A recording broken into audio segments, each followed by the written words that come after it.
ஆனா தமிழ்நாடோட இந்த வளர்ச்சியை நீங்க பாத்தீங்கன்னா மேனுபேக்சரிங் செக்டர் பேஸ் பண்ணி தான் தமிழ்நாடோட வளர்ச்சி இருக்கும். நம்ம ரா மெட்டீரியல் சப்ளை பண்ண நம்ம அயன் ஓர் அதெல்லாம் சப்ளை பண்றது சத்தீஸ்கர், ஜார்க்கண்ட், வட மாநிலங்கள், வெஸ்ட் பெங்கால் எல்லாமே இருக்கு. வேண்டாம் கோல் அந்த மாதிரி சில இடங்களுக்கு தான் நம்ம விஷயங்கள்லாம் சப்ளை பண்ணுவோம். நம்மளோட எக்கானமி, நம்ம தமிழ்நாட்டோட பொருளாதாரம் மேனுபேக்சரிங்ல தான் இருக்கு. இந்தியாவிலேயே மிகவும் தொழில்மயமான மாநிலம் வந்து தமிழ்நாடு தான். எப்போதும் மகாராஷ்டிராவுக்கு வந்து ஒரு டிஃபால்ட்டா ஒரு பெரிய அட்வான்டேஜ் உண்டு. பாம்பே எங்க இருக்கிறதுனால இன்வெஸ்ட்மெண்ட் மகாராஷ்டிரால என்னைக்குமே டாப்பா இருக்கும். அந்த growth rate மகாராஷ்டிரால என்னைக்குமே டாப்பா இருக்கும். குஜராத்துக்கு ஒரு அட்வான்டேஜ் உண்டு. ஏன்னா எல்லா இண்டஸ்ட்ரீஸும் குஜராத்தியா இருக்கும்போது குஜராத் அவங்க கொஞ்சம் இன்வெஸ்ட் பண்ணுவாங்க. இப்ப நான் தொடங்கினா இண்டஸ்ட்ரி தமிழ்நாடு தொடங்க விரும்புவேன். ஏன்னா என்னுடைய பூமி அப்படின்னு. அப்படி இருந்து எதுவுமே அட்வான்டேஜ் இல்லாமையும் தமிழ்நாடு நம்பர் 1 அடைஞ்சதுக்கு காரணம் என்னன்னா நம்மளோட தரமான கல்வி தான். அந்த எலக்ட்ரானிக்ஸ் ஃபீல்ட்ல இன்னைக்கு தமிழ்நாடோட எக்ஸ்போர்ட் $15.56 பில்லியன் நம்ம எக்ஸ்போர்ட் தமிழ்நாட்டில இருந்து பண்றோம். இது எப்படி சாத்தியமாகும்?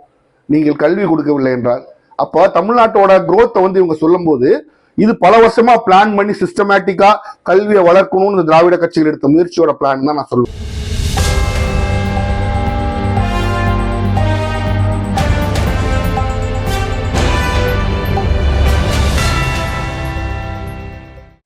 ஹலோ ஃப்ரெண்ட்ஸ், வெல்கம் டு உண்மையும் பொய்மையும். தமிழ்நாடு அப்படிங்கிற அந்த வார்த்தை தமிழர்களை பொறுத்த வரைக்கும் ஒரு சாதாரண வார்த்தை இல்லாம ஒரு உணர்வு அப்படின்னு தான் நம்ம சொல்ல முடியும். வரலாற்றிலே தமிழர்கள் என்றைக்கு இந்தியர்களாக தங்களை கருதி கொண்டாலும் தமிழர் அப்படிங்கிற நம்மளோட அந்த அந்த அடையாளத்தை நாம் என்றைக்குமே விட்டு கொடுக்க தயாரில்ல. என்றுமே ஒரு தமிழன் இந்தியனாக இருந்தாலும் தமிழனாகவும் இருப்பான் அப்படிங்கிறத என்றைக்குமே விட்டு கொடுக்க முடியாது. அப்ப தமிழர்களுக்கு தமிழ்நாடு அப்படிங்கிற அந்த நிலத்தின் மேலேயும் அந்த பேர் மேலேயும் ஒரு தனி அன்பும் ஒரு பற்றும் நம்ம ரத்தத்தில் கலந்த ஒரு விஷயமா கூட நம்ம சொல்லலாம். அப்ப தமிழ்நாடு அப்படின்னு நம்ம பேசும்போது இன்றைக்கு தமிழர்கள் என்றைக்குமே உயர்வா மதிக்கிற தமிழ்நாடு எங்க இருக்குது மற்ற ஸ்டேட்களோட பார்க்கும்போது அப்படின்னு நம்ம சொல்லும் போது மிக முக்கியமான விஷயம் அதோட பொருளாதாரம் எப்படி இருக்கு அப்படின்னு பார்க்கணும். பீகார்ல இருந்து சில பேர் இங்க வந்து உட்கார்ந்துட்டு சொல்லுவாங்க தமிழகத்துல அது சரியில்லை, திராவிட ஆட்சிகளில் அது சரியில்லைன்னு ஒரு குரூப் இங்க வந்து உட்காந்து பீகார்ல இருந்து உட்காந்து சொல்லி உன் ஊர்ல என்னடா இருக்கு அப்படின்னு உனக்கு கேட்க அனுப்பினீங்கன்னா வாய முடிவு சும்மா இருப்பானுங்க. அதாவது பாஜக ஆளுகிற பச்சை ஓப்பனா உங்களுக்கு சொல்லலாம், பாஜக ஆளுகின்ற மாநிலங்களுக்கு தலையில தட்டி இங்க வந்து பாடுறா தமிழ்நாடு எப்படி இருக்குன்னு காமிச்சீங்கன்னா உங்களால என்னைக்கு இந்த மாதிரி கொண்டு வர முடியுமோ அன்றைக்கு நீங்க எங்களை பத்தி பேசுங்கன்னு சொல்லலாம். அட்லீஸ்ட் உங்களால என்னைக்கு ட்ரெயின்ல டிக்கெட் எடுக்க முடியுமோ அன்றைக்கு நீங்க தமிழர்களை பத்தி பேசுங்கன்னு நம்ம சொல்லலாம். அப்ப இன்னைக்கு நம்ம பேசு பொருளா எடுத்திருக்கிறது தமிழகம் தொடர்ந்து 3 ஆண்டுகளாக பிகர் ஸ்டேட்ஸ்ல லார்ஜஸ்ட் growth உள்ள மாநிலமா இருக்கு. அப்போ லார்ஜஸ்ட் growth அப்படின்னு நம்ம சொல்லும் போது இதுல ஒரு மிக முக்கியமான விஷயம் புரிஞ்சுக்கணும். இப்ப இருக்க ஒன்றிய அரசுக்கும் மத்திய அரசுக்கும் அது எப்படின்னா நீங்க சொல்லிக்கலாம், நம்ம தமிழ்நாடு உள்ள அரசுக்கும் ஒரு இணக்கமான சூழ்நிலை இல்லை. இந்த சூழ்நிலையிலேயே தமிழ்நாடு தொடர்ந்து 3 ஆண்டுகளாக ஒரு ஹோஸ்டைல் சென்ட்ரல் கவர்மெண்ட்னு சொல்லுவாங்க, அதாவது ஒரு சண்டை போடுற ஒரு மத்திய அரசுக்குள்ள இருந்தும் தொடர்ந்து 3 ஆண்டுகளாக கோப்பையை வென்று வந்திருக்கு. அப்ப ஏதோ நம்ம சரியா பண்றோம் இல்லையா, ஏதோ நம்ம சரியா பண்றோம். இங்க உள்ள உட்காந்துக்கிட்டு எனக்கு என்ன வருத்தம்னா இங்க உள்ள உட்காந்துட்டு என்னன்னே தெரியாம எவனோ ஒருத்தர் சொல்ற அந்த நரேட்டிவை நீங்க எடுத்துக்கிட்டு தமிழ்நாடு சரியில்லைன்னா ட்ரெயின் ஏறி போய் வட இந்தியால போய் பாருங்க. பாத்தீங்கன்னா தமிழ்நாடு எப்படி சரியா இருக்கு அப்படின்னு உங்களுக்கு தெரியும். இன்னைக்கு கூட நியூஸ் வாசிக்க எனக்கு வருத்தமா இருக்கு. எத்தனையோ 400 பேர் வந்து எம்பில இருந்து இங்க ட்ரெயின் பிடிச்சி ராமேஸ்வரத்துக்கு வந்திருக்காங்க.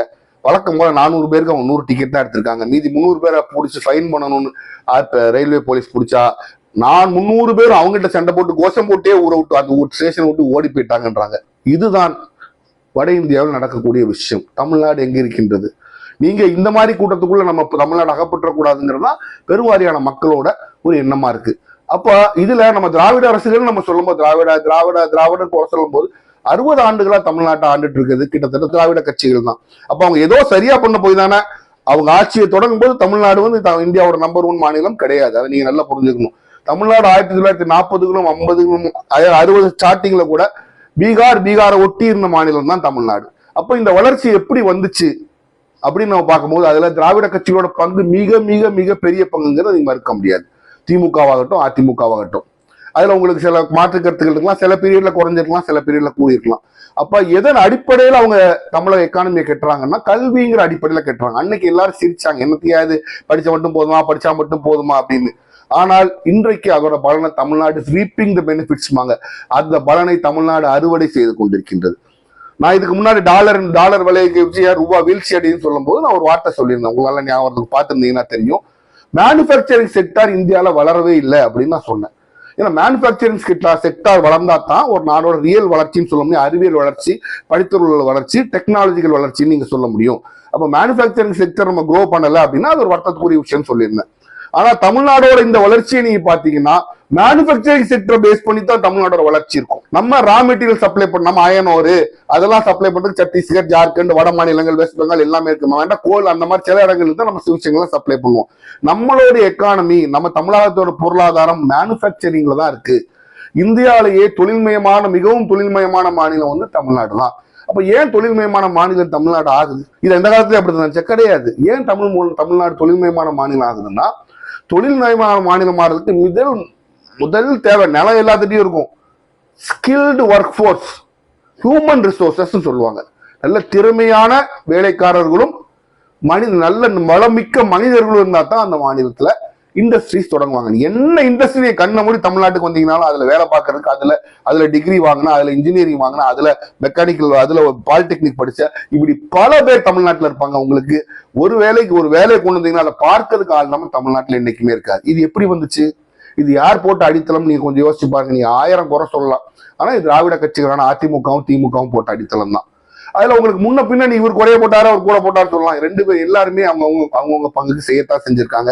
அந்த கல்வியின் மேல் கெட்டப்பட்ட வளர்ச்சி தான் இன்று தமிழ்நாடு. அப்போ நீங்க இப்போ ஒரு நரேட்டிவ் எப்படி கொண்டு வராங்க வட இந்தியாவிலும் பாத்தீங்கன்னா, தமிழ்நாடு பின்னால போகுது, தமிழ்நாடு சரியில்லைன்னு சொல்றவங்க எல்லாத்தையும் நீங்க கேட்கக்கூடிய ஒரே கேள்வி தான் கேட்கணும். உன் ஊர் எப்படா சரியா இருக்குன்னு சொல்லு. உன் ஊரு எப்படி சரியா இருக்குன்னு சொல்லு.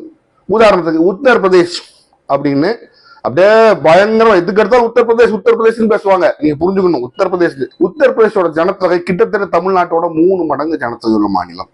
ஆனா தமிழ்நாட்டோட உத்தரப்பிரதேசோட பொருளாதாரம் ஜிஎஸ்டிபி கம்மி. அப்போ என்ன அர்த்தம்? உத்தரப்பிரதேஷ் வளரவில்லைன்னு அர்த்தம். நீங்க தமிழ்நாடு இப்ப பாத்தீங்கன்னா கடந்த 3 ஆண்டுகள் தமிழ்நாடு எப்போதும் மகாராஷ்டிராவுக்கு வந்து ஒரு டிஃபால்ட்டா ஒரு பெரிய அட்வான்டேஜ் உண்டு. பாம்பே எங்க இருக்கிறதுனால இன்வெஸ்ட்மெண்ட் மகாராஷ்டிரால என்னைக்குமே டாப்பா இருக்கும். அந்த growth ரேட் மகாராஷ்டிரால என்னைக்குமே டாப்பா இருக்கும். குஜராத்துக்கு ஒரு அட்வான்டேஜ் உண்டு. ஏன்னா எல்லா இண்டஸ்ட்ரீஸும் குஜராத்தியா இருக்கும்போது குஜராத்ல கொஞ்சம் இன்வெஸ்ட் பண்ணுவாங்க. இப்ப நான் தொடங்கினா இண்டஸ்ட்ரீஸ் வந்து தமிழ்நாடு தொடங்க விரும்புவேன், ஏன்னா என்னுடைய பூமி அப்படின்னு. அப்படி இருந்து எதுவுமே அட்வான்டேஜ் இல்லாமையும் தமிழ்நாடு நம்பர் 1 அடைஞ்சதுக்கு காரணம் என்னன்னா நம்மளோட தரமான கல்வி தான். அப்ப தமிழ்நாடு மேனுஃபேக்சரிங் செக்டர்னு சொல்லும்போது ஹைடெக் விஷயங்கள்லாம் தமிழ்நாடு growth இருக்கு. Solar, data centres. அப்போ மிக மிக முக்கியமா கடந்த 3 ஆண்டுகளை எல்லாத்தையும் அடிச்சுட்டு 4வது 5வது இடத்துல இருந்த தமிழ்நாடு இன்னைக்கு டாப்ல பல மடங்கு மற்றவங்களோட கூட இருக்குன்னா எலக்ட்ரானிக்ஸ் உங்களுக்கு தெரியும். இன்ஜினியரிங்லேயே ஒரு ஹையர் லெவல் ஆஃப் இன்ஜினியரிங், அந்த இன்ஜினியரிங்லேயே ஒரு உயர்தர இன்ஜினியரிங் அந்த எலக்ட்ரானிக்ஸ். அந்த எலக்ட்ரானிக்ஸ் ஃபீல்ட்ல இன்னைக்கு தமிழ்நாடோட எக்ஸ்போர்ட் $15.56 பில்லியன் நம்ம எக்ஸ்போர்ட் தமிழ்நாட்டில இருந்து பண்றோம். இது எப்படி சாத்தியமாகும்? நீங்கள் கல்வி கொடுக்கவில்லை என்றால். அப்போ தமிழ்நாட்டோட growth வந்து இவங்க சொல்லும் போது இது பல வருஷமா பிளான் பண்ணி சிஸ்டமேட்டிக்கா கல்வியை வளர்க்கணும்னு இந்த திராவிட கட்சிகள் எடுத்த முயற்சியோட பிளான் தான் நான் சொல்லுவேன். திமுகவுக்கு என்ன பொறுத்தவரைக்கும் கொஞ்சம் மேஜர் பங்கு உண்டா, அதிமுகவுக்கும் மிகப்பெரிய பங்கு உண்டு. 2 பேருமே சிஸ்டமேட்டிக்கா அவங்களுக்குள்ள அதிமுக தொடங்கின டிஎம்கே 3 நாள், டிஎம்கே தொடங்கின அதிமுக 3 நாளும் கல்வி என்று வரும்போது 2 பேருமே அதுக்கு அபரிதமா செஞ்சிருக்காங்கிறத ஒரு நிதர்சனமான உண்மை. இன்றைக்கு நீங்க வட மாநிலங்கள் எத்தனையோ மாநிலங்கள் எடுத்துக்கிட்டீங்கன்னா கவர்மெண்ட் ஸ்கூல்ஸ் எல்லாம் மூடுறாங்க, அதுதான் நிதர்சனமான உண்மை. ஆனா தமிழகத்துல இன்றைக்கும் 10 பிள்ளைங்க படிச்சாலும் அந்த கவர்மெண்ட் ஸ்கூல்ல திறந்து வைக்கணும்னு தமிழக அரசு நினைக்குது. அது அதிமுகவா இருந்தாலும் சரி, திமுகவா இருந்தாலும் சரி. ஏன்னா கல்வி நம் சமுதாயத்திற்கு நாம் கொடுக்க வேண்டிய மிக இன்றியமையாத ஒன்று நினைச்சிருக்காங்க. அதை பேஸ் பண்ணி தான் இந்த growth இருக்கு. இப்ப நீங்க எலக்ட்ரானிக்ஸ் பார்க்கும்போது இந்த 3 வருஷத்துல இந்த எலக்ட்ரானிக்ஸோட growth வாரமா வருது. சோலார், இப்படி ஹைடெக் ஃபீல்ட்ஸ் எல்லாம் ரொம்ப வருது. அப்போ நம்ம இந்த ஸ்டாலின் அரசுக்கு நம்ம பாராட்டு கொடுத்துதாகணும். ஏன்னா நீங்க நல்லா பாத்தீங்கன்னா தெரியும், நீங்க அவர் என்ன குறை சொல்றீங்க இல்லையோ, இதை இவன் கண் விடல்ங்கிற மாதிரி நீங்க வாரிசு அரசியல் சொல்லுங்க, என்ன சொல்லுங்க, டிஆர்பி ராஜாவையும் தங்கம் தென்னரசியும் அதுக்கு அவர் இன்சார்ஜா போடும்போது 2 பேரும் டைனாமிக் யங் பீப்புள்.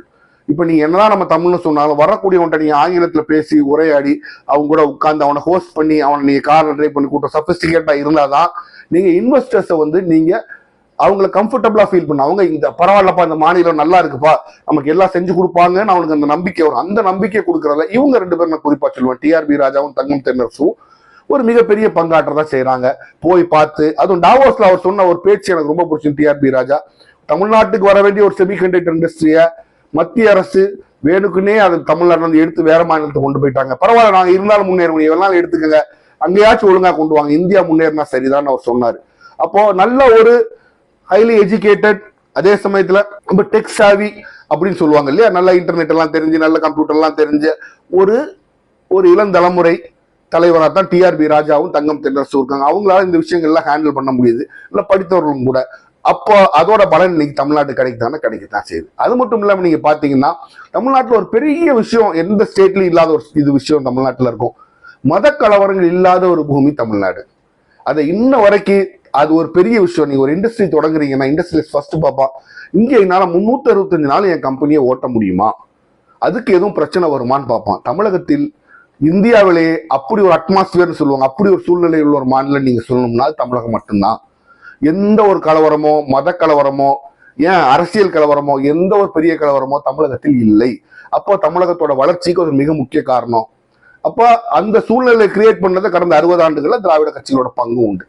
அப்ப வளர்ச்சின்னு நீங்க பார்க்கும்போது தமிழகம் ஏன் வளர்ந்துருக்குன்னு பார்க்கும்போது மக்களோட முக்கியமான விஷயம். ஆனா அரசோட நடவடிக்கைகள் இல்லாம ஒரு மாநிலம் வளராதுன்னு உங்களுக்கு தெரியும்.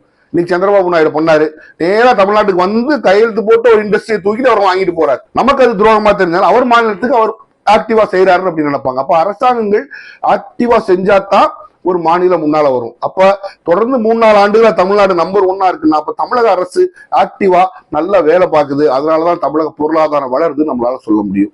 இப்ப எந்த அளவுக்குனா 2032-33 தமிழகத்தை $1 trillion எக்கானமி ஆக்கிடணும் அப்படின்னு நினைக்கிறாங்க. இந்தியாவோட எக்கானமி 4 something trillion. அப்ப இந்தியாவோட எக்கானமியோட 5ல் 1 பங்காச்சு தமிழ்நாட்டில இருந்து போகணும் அப்படிங்கிற அளவுக்கு தமிழ்நாட்டை வளர்த்தணும்னு தமிழகம் ஒரு குறிக்கோள் வச்சு செயல்பட்டு. இதுல உங்களுக்கு தெரியும், அதிமுக அரசு நம்ம நல்லா பண்ணாலும் கடந்த ஒரு அந்த கடைசி 4 ஆண்டுகள் எடப்பாடி பழனிசாமியோட அந்த கடைசி 4 ஆண்டுகள் அவரால் ஃபங்க்ஷன் பண்ண முடியலன்னு நீங்க சொல்லலாம். அவர் பிஜேபி கைக்குள்ள போனதுனால அவர் பதவியை காப்பாத்துறதே அவருக்கு ஒரு பெரிய பிரச்சனையா போச்சு. அதனால கொஞ்சம் நம்ம கீழே போனவங்க ஒரு நிதர்சனமான உண்மைதான். அப்போ இவ்வளவு அட்வான்டேஜஸும் தமிழ்நாட்டுக்கு ஏன் இருக்கு அப்படின்னா நீங்க ஒரு விஷயத்த புரிஞ்சுக்கணும்.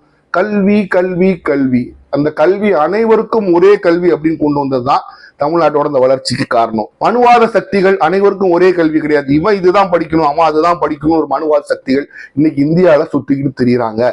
அவங்க கல்வியை வளர்ந்து வந்தார்கள், கல்வியை நமக்கு டினை பண்ணுவாங்க. அப்ப நம்ம பிள்ளைங்க மேல வர்றத தடுக்கும். நானே என் கண் கூட பார்த்திருக்கிறேன். சாதாரண கூலி தொழிலாளர் பிள்ளை இன்னைக்கு சாப்ட்வேர்ல அமெரிக்கால இருக்கான். எப்படி? ஏனென்றால் தமிழகத்துல கல்வி அந்த அளவுக்கு டர்ட் சீப்னு சொல்லுவாங்க, அந்த அளவுக்கு குறைந்த வழியில் ஒரு காலத்துல கிடைச்சிது. அதை பயன்படுத்தி தான் முதல் தலைமுறை எல்லாரும் மேல வந்திருக்காங்க. இன்றைக்கும் முதல் தலைமுறை கிராஜுவேட்டா இருந்தா அவங்களுக்கு எல்லா உதவியும் பண உதவி கூட கவர்மெண்ட் செய்யுது. அப்போ எஜுகேஷனால தான் இந்த growth ரேட் வந்திருக்குன்னு நம்மளால நிச்சயமா சொல்ல முடியும்.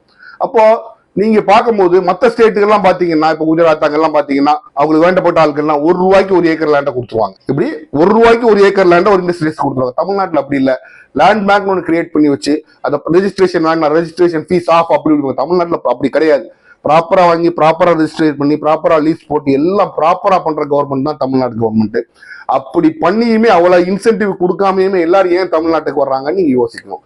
அப்ப கடந்த 60 ஆண்டு காலங்களாக ஆட்சியில் இருந்தவங்க ஏதோ நல்லது பண்ணிருக்காங்க, அதனாலதான் தமிழ்நாடு இந்த வளர்ச்சி அடைஞ்சிருக்குன்னு நம்ம ஒத்துக்கிட்டே ஆகணும். உங்களுக்கு பிடிக்குது பிடிக்கல, இன்னைக்கு வாய் தொடர்ந்து பேசுறவங்க எல்லாரும் வாயில் அடிச்சு நீங்க ஒரே வார்த்தை கேளுங்க. பாரு பீகார, பாரு யூபிய, பாரு ஜார்க்கண்ட, பாரு எம்பிய, சத்தீஸ்கர், ராஜஸ்தான், எந்த ஸ்டேட்டையும் பாரு, தமிழ்நாட்டையும் பாரு. நாம ஏன் வளர்ந்துருக்கோம்? கர்நாடகா growthங்கிறது services based industry, only software. நம்ம அப்படி இல்லை, பரவலா சாஃப்ட்வேர்ல இருக்கும், பரவலா மேனுஃபேக்சரிங் இருக்கும். அப்போ எந்த ஒரு துறை அடி வாங்கினாலும் தமிழ்நாட்டோட எக்கானமி பெரிய லெவலில் அடி வாங்காது. ஆனா சர்வீசஸ் அடி வாங்குச்சுன்னா கர்நாடகாவோட எக்கானமி பெரிய லெவலில் அடி வாங்கும். ஆனா தமிழ்நாட்டில் சர்வீசஸ் அடி வாங்கினாலும் மற்ற டிபார்ட்மெண்ட் மேனுஃபேக்சரிங் செக்டர் வச்சு தமிழ்நாடு ரொம்ப நல்லா தான் இருக்கும். அப்ப இந்த growthக்கு குறிப்பா இந்த 3 வருஷத்துல அச்சீவ் பண்ண growthக்கு டைனாமிக் லீடர்ஷிப் நம்ம ஒத்துக்கிட்டு தான் ஆகணும். ஸ்டாலின் அவர்களுக்கு தெரியும் அவருக்குன்னு ஒரு லிமிடேஷன் இருக்கு. அவர் பழைய தலைமுறை தலைவர், நான் பார்த்து பிடிச்சி எல்லாத்தையும் பண்ணுவான்னு நின்னாருன்னா அவரால் செய்ய முடியாது. அப்ப இதை இவனுக்கு அறிந்து விடல்ங்கிற மாதிரி அதை அவங்க 2 பேருக்கு விட்டு அவங்களுக்கு ஒரு ஃப்ரீ ஹேண்டும் கொடுத்து இன்னைக்கு தமிழ்நாடு ஒரு இன்வெஸ்ட்மெண்ட் ஹப் அப்படின்னு சொல்லுவாங்க. எல்லாரும் தைரியமா முதலீடு செய்யக்கூடிய ஒரு மாநிலமா மாறி இருக்கு. இப்போ தொடர்ந்துட்டு தான் இருக்கு. இவ்வளவு பிரச்சனைகள், இவ்வளவு சச்சரவுகள் வந்தாலும், இவ்வளவோ முட்டுக்கட்டைகள் மத்திய அரசுல இருந்து வந்தாலும் அதையும் மீறி தமிழ்நாடு வளர்ந்துட்டு தான் இருக்கு. அப்ப யோசிச்சு பாருங்க, நமக்கு சாதகமா கூட வேண்டாம், நமக்கு பாதகம் இல்லாத ஒரு மத்திய அரசு மேல வந்துச்சுன்னா நிச்சயமா தமிழ்நாடு இன்னும் வளரத்தான் செய்யும். அதான் நிதர்சனமான உண்மை. இந்த தமிழ்நாடு அச்சீவ் செய்த இந்த 16% இந்த growth ஏன் பெரிய விஷயம் அப்படின்னா, இந்தியா ஒரு மேனுஃபேக்சரிங் ஹப் கிடையாது. ஆனால் தமிழகம் இந்தியாவில் ஒரு மேனுஃபேக்சரிங் ஹப்னு சொல்லுவாங்க. அதாவது பொருள்களை உற்பத்தி செய்யக்கூடிய ஒரு இடமாக மாறி வருகிறது. அது தமிழகத்திற்கு மட்டுமில்லை, இந்திய வளர்ச்சிக்கு நல்லது. தமிழகம் என்றுமே நம்பர் 1 தான். இந்த 16% எப்பொழுதுமே தொடரும் என்று எதிர்பார்க்கிறோம். மீண்டும் சந்திப்போம்.